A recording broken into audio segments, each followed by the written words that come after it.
Mais si vous avez la même clé qui ouvre votre compte Facebook, LinkedIn, Instagram, eh bien sachez que si on vous dérobe cette clé, on peut avoir accès à tout. C'est comme, effectivement, si votre clé d'appartement, voilà, on imagine un monde utopique où votre clé d'appartement ouvrirait votre voiture, ouvrirait votre boîte aux lettres, ouvrirait, je ne sais pas, par exemple, votre tiroir dans lequel est cachées toutes vos économies. Vous doutez bien que le fait d'avoir une seule clé pour toutes ces choses qui sont très importantes, c'est pas forcément la meilleure des idées.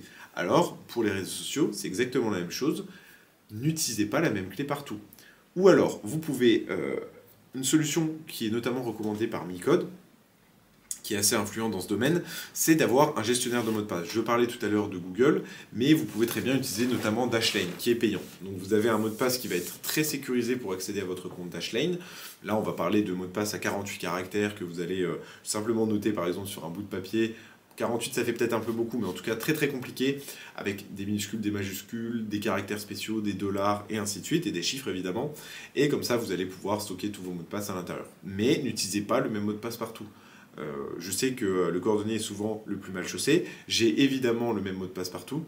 Non, je plaisante, c'est évidemment faux. Mais en tout cas, sachez que c'est très important. Et je sais que justement, avant, j'avais le même mot de passe partout.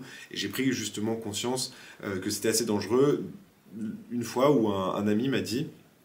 J'ai perdu mon compte Facebook, donc là il s'était vraiment fait pirater son mot de passe pour le coup, il n'y avait aucun doute, il y avait des connexions en Inde, il y avait des connexions au Pakistan, donc là on était persuadé que c'était un mot de passe qui a été perdu, et il m'a dit je regrette énormément parce que j'ai toujours entendu il faut changer son mot de passe, chose qu'il n'avait pas fait, et moi non plus à l'époque, et du coup l'attaquant a pu prendre possession de tous ses autres comptes de réseaux sociaux, et on ne sait pas, mais par exemple s'il avait des comptes sur des cyberboutiques ou des choses comme ça, eh bien l'attaquant pouvait aussi prendre possession. Donc ça c'est vraiment très très dangereux, parce que même si l'attaquant, admettons, vous avez fait l'erreur jusqu'au bout, votre mot de passe de messagerie email est le même que votre mot de passe des réseaux sociaux que vous venez de vous faire pirater. Et bien sachez que là, pour le coup, c'est très dangereux, parce que si l'attaquant a accès à votre mail, change les accès de votre boîte mail, déjà dans un premier temps, bonne chance pour la récupérer, à moins que vous ayez mis un moyen de récupération tel que votre numéro de téléphone, mais sinon ça va être très compliqué.